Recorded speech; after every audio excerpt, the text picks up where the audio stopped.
And then I really loved it, so thank you. It was great. I really enjoyed it. I need to do a bit more laughing in my house, so thank you.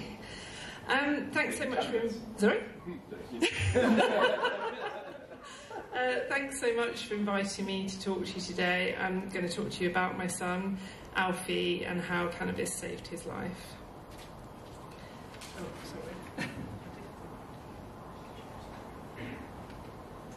So I've just done some disclosures just for your information. So I've been a campaigner since 2016. I'm a director of the Medical Cannabis Clinician Society, which was started in 2018. That's a group for clinicians and anyone involved in allied healthcare who wants to learn about prescribing medicinal cannabis or is interacting with patients who are prescribed medicinal cannabis and wants to learn more. So anyone who's clinical in the room, I would welcome you to join. I'm also a director of Maple Tree, which is a consulting company which I run with my colleague Professor Mike Barnes. He's a clinician and I'm a patient advocate, and we're trying to use our experiences to bring those experiences to the medical cannabis sector to try and make it an ethical sector. And I say trying, it's tough. I also set up Medican Support, which is a group, hopefully to be a charity soon, for parents of children with epilepsy and cancer and other neurological conditions. We help support families and carers through giving grants to them for holidays and white goods and anything else that you struggle to get when you have a very sick child in your house. And I'm also an advisor to drug science. And the picture on the front of this talk is from CLC Portraits. I have to recognise that. So this is me and my son Alfie. So Alfie was born in September 2011, very healthy baby. He was my first child, so like everyone who has a first child, I didn't know what I was doing, but I was trying my best, and he didn't sleep very well, but other than that, he was a pretty healthy baby, meeting all his milestones. Until he was 8 months old, when tragedy struck for us. So this picture on the left, on the right, I can't anyway, this picture here is of Alfie the day he had his first seizure. So he's sitting, he's alert, he's bright, he's happy, and I went back to work the week before he had his first seizure. So we were trying to get life back to normal. That night, it was the 27th of May 2012, so we've just gone past the 11-year anniversary. He woke up, well, I heard him screaming about midnight, and I ran into his room, and he was having what's called a tonic-clonic seizure, so arms, legs, eyes rolling into the back of his head, something I had never seen in my life. There's no epilepsy or any other neurological conditions in my family, so it was terrifying to see. I picked him up and he was boiling hot, but the seizure stopped. So me and my partner put him in the car and drove straight to our local hospital, which was Warwick Hospital. Rushed straight into A&E, they took us straight in the back and they said, oh, it's okay, it's a febrile convulsion. He's really hot, he had a temperature of 41, don't worry. But within 15 minutes he had another one. And then 15 minutes later he had another one. And then our lives changed forever that day because he kept having seizures. They put him on the protocol which they have in hospital for epilepsy, and they gave him lorazepam and so on and so on and so on. Within 24 hours, he was going down to SATs of 40 and going blue, and we had the crash trolley come to try and keep him alive, and that will live with me for the rest of my life. The trauma that I experienced, the panic attacks, it was terrifying. He was transferred to Stoke Hospital that day, the intensive care unit, where we stayed for 2 weeks, where he seized non-stop, either on a life support machine or off a life support machine. I witnessed him having an internal needle put into his neck where he was awake. I witnessed him having seizures over and over again. There was no neurologist because it was the Queen's Jubilee. There was no neurologist for the first 4 days that we were there. So they were having phone calls from Birmingham Children's Hospital, and that was it. And after 2 weeks, I just thought, enough is enough. I'm not going to watch my son die. So I went to the boss of the intensive care unit and I said, you need to move us somewhere which is specialist. And they had no beds in Birmingham Children's, so we went to Great Ormond Street Hospital. There they did lots and lots of tests again, and they found something called oligoclonal bands, which is a test where they have they take blood and brain fluid, and they found loads of white blood cells, which doesn't come up on normal immune function tests. So they gave him intravenous steroids, and within 3 days he stopped seizing, but he'd been seizing for 3.5 weeks non-stop. He lost every skill. He could not sit, he could not suck, he could not feed, he could not look at me. And I lost him, basically, and it was incredibly difficult to deal with. And we had some wonderful doctors and some wonderful nurses, but some not so good, which was very hard. And he had every test going, genetic test, metabolic test, everything was normal. Oh, he's normal, everything's normal. It's probably going to be a viral infection that's caused this. And he stopped seizing, and we went back to Warwick Hospital and we weaned all his drugs. And it was the first time I started to question the drugs that he was on. He was on morphine. He was on 6 other anti-epileptics, and he was on steroids, and he was an 8-month-old baby. Weaning morphine on an 8-month-old baby is not fun. He screamed, he cried, he laughed, he didn't sleep, he was just agitated all the time. And I started to think, and obviously in that emergency situation you have to throw everything you can when a child is seizing, I get that, but I just started to question the safety of these drugs that were being given to my child, and I witnessed some horrendous side effects from that experience. And the picture next to it is the day he came home from hospital 4 months later, where you can see he's got Cushing-Gold syndrome from the steroids, so it makes his face puff up. And he had a tube, which he pulled out all the time, which is a nightmare. So, as I say, he stopped seizing. So we were told, well, it could have just been a virus, go home, get him better. And we rehabilitated him for 8 months. He learnt to sit, he learnt to crawl, pulled himself along, he learnt to eat again. And then December 2012, I was at my mum's house in Gloucestershire, and it happened again. And he went into a massive cluster of seizures. We had to take him to the local hospital, and I didn't have a rescue plan from the doctor, and I spent 3 days trying to convince them over the weekend to give him steroids. They didn't, and he ended up in hospital for 3 weeks having seizures again. It took us a long time to stop them, but when we used steroids they stopped. So we started to understand that this was some sort of immune system problem because he was responding to steroids. And this is a picture of Alfie when he was about 5 or 6. So sadly the clusters happened every 8 months, pretty much to the day, in a cyclical nature, until he was, well, till he used cannabis, but I can talk about that. But yeah, so he was in hospital every 8 months. Every skill he had learned, every word he had learned to sit, speak, it had gone every time he had a cluster. So it's a very cruel condition. But we knew that he responded to steroids, and we kept doing that, and it was harrowing. And I was diagnosed with PTSD myself in 2016 from being in hospital with him 48 times in the end in 2016, because it just got worse and worse. So by the time of 4, he was in hospital every 3 weeks, and by the time he was 5, it was every week. So this condition that I thought was the worst thing ever every 8 months suddenly became every week. So by the time he was 5, he was every week in hospital. The older he got, the more aware he was. The seizures didn't knock him out, so we used to have to hold him down, put needles into him while he screamed for me to stop it. And it was harrowing, and I did that every week in 2016. Me or his dad did that every week.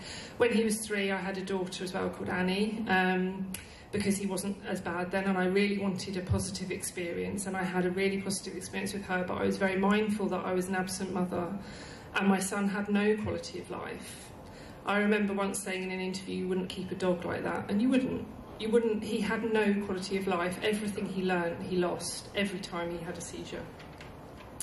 I'm just going to show you 2 videos of what he was like when he was in clusters. So he was given, his routine rescue was intravenous methylprednisolone 3 times, once every 24 hours, phenobarbital, and then midazolam as a rescue in between, which it wasn't just the seizures that caused him to be violent and aggressive, it was all the drugs that he was given.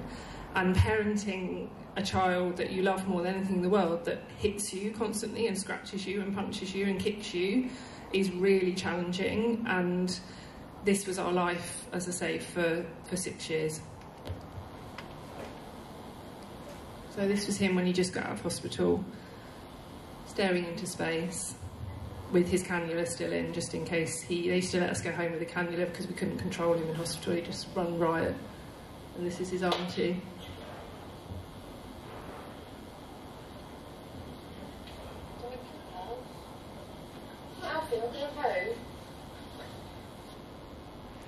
So it would get worse than that.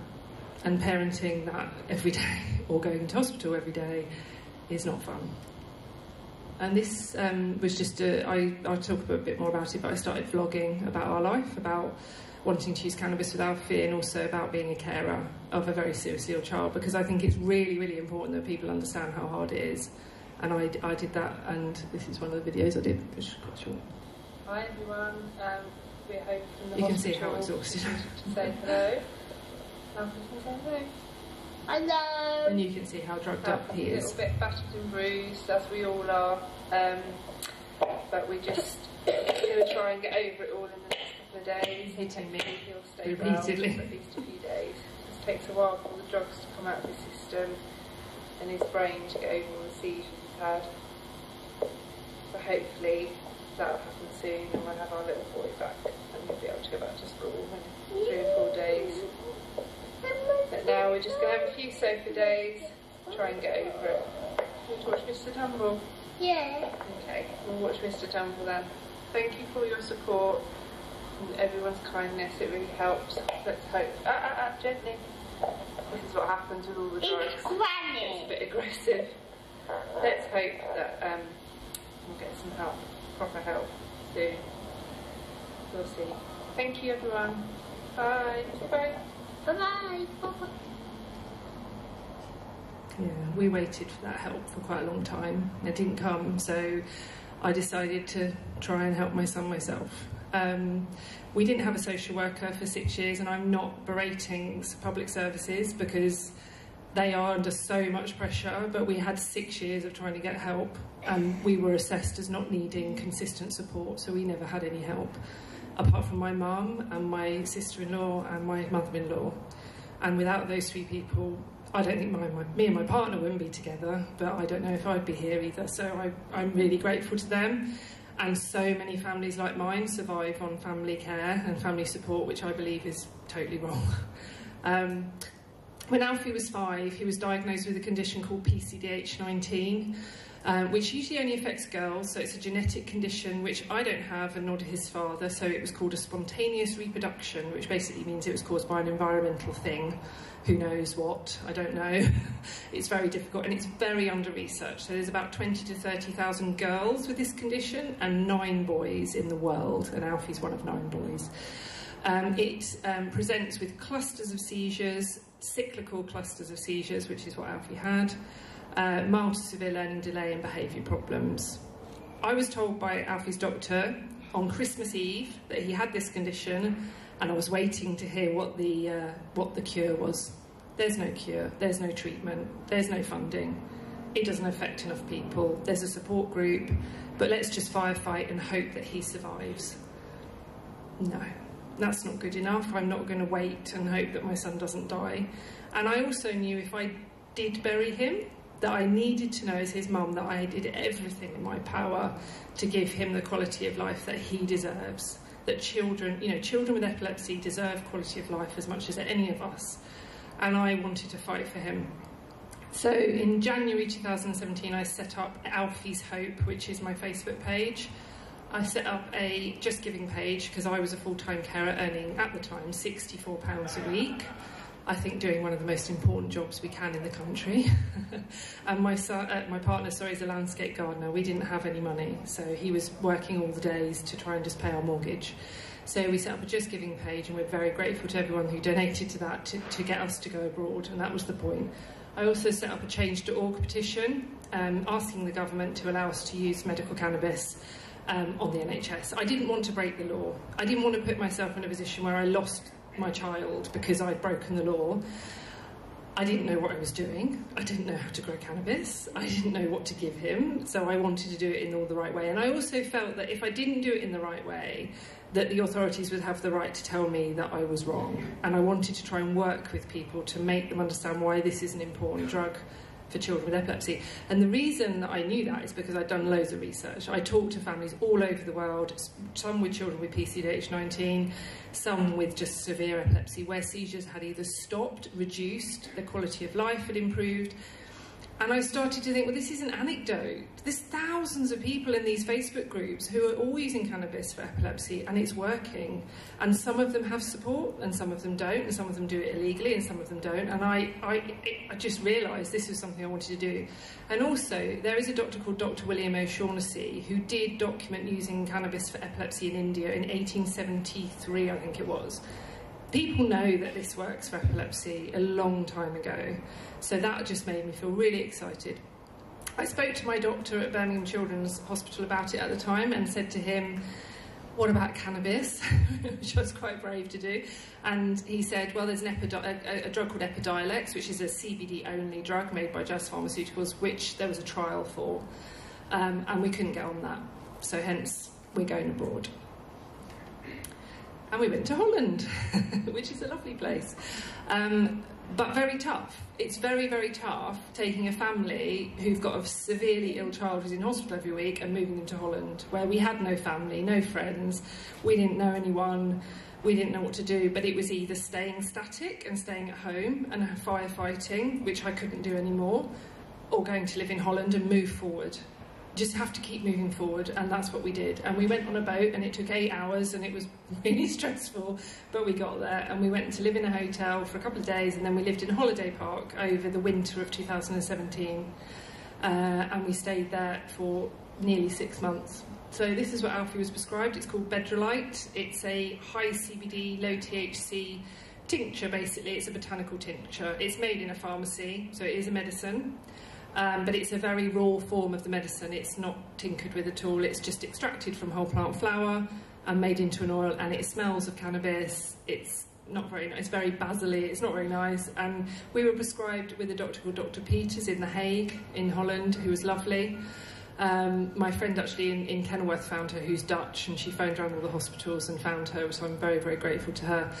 And she prescribed, and I remember going to get it and giving him one little drop to start with. And nothing happened, and then a bit more, nothing happened. We were in hospital every week still, in Hague, and actually they were lovely, all spoke English thankfully, but it was very, very, very stressful. We had to take our daughter with us to the hospital every time we went. Bless her, she was only 3, so she probably won't remember it, but it was very stressful. And then 6 weeks in, our miracle happened, and he went 17 days with no seizures, which I know doesn't sound like a miracle, but for us it was a miracle.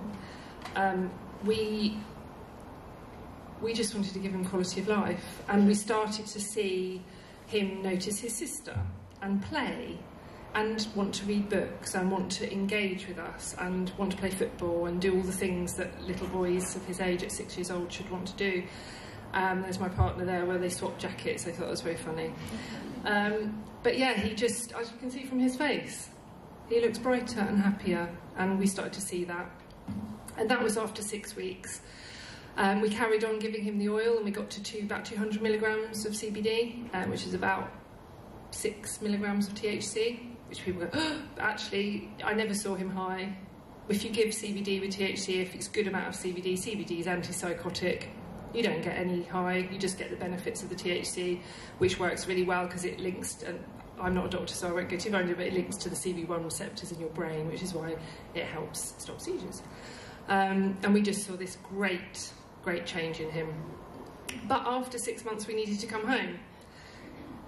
We needed to come home, and we wanted to get this prescription.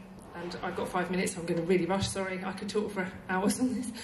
We came home, and Alfie became very unwell. We had to remove him from his medication because it was illegal.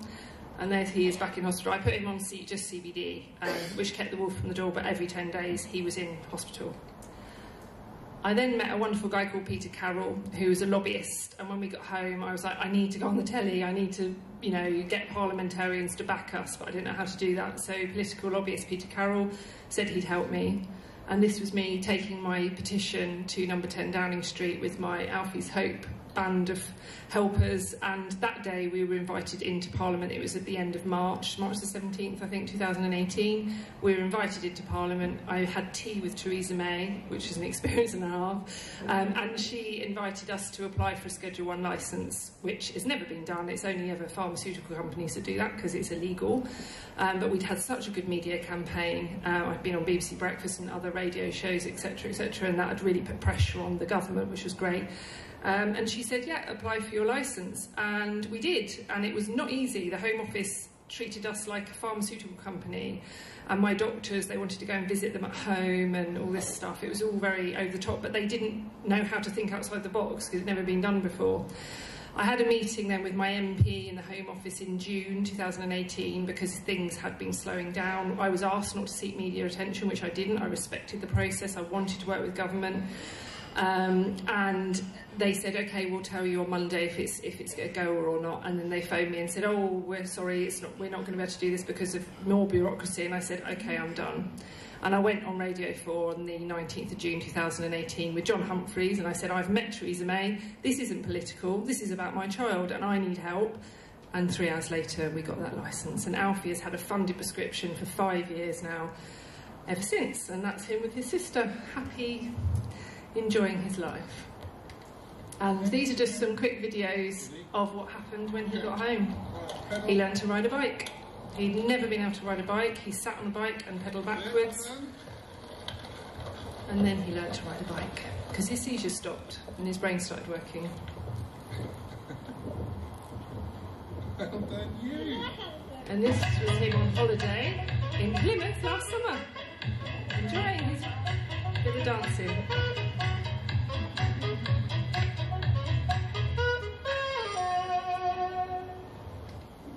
What I love about Alfie is that he does not care what anyone thinks of him. He'll dance in the street, and I love that. I need to be more like that.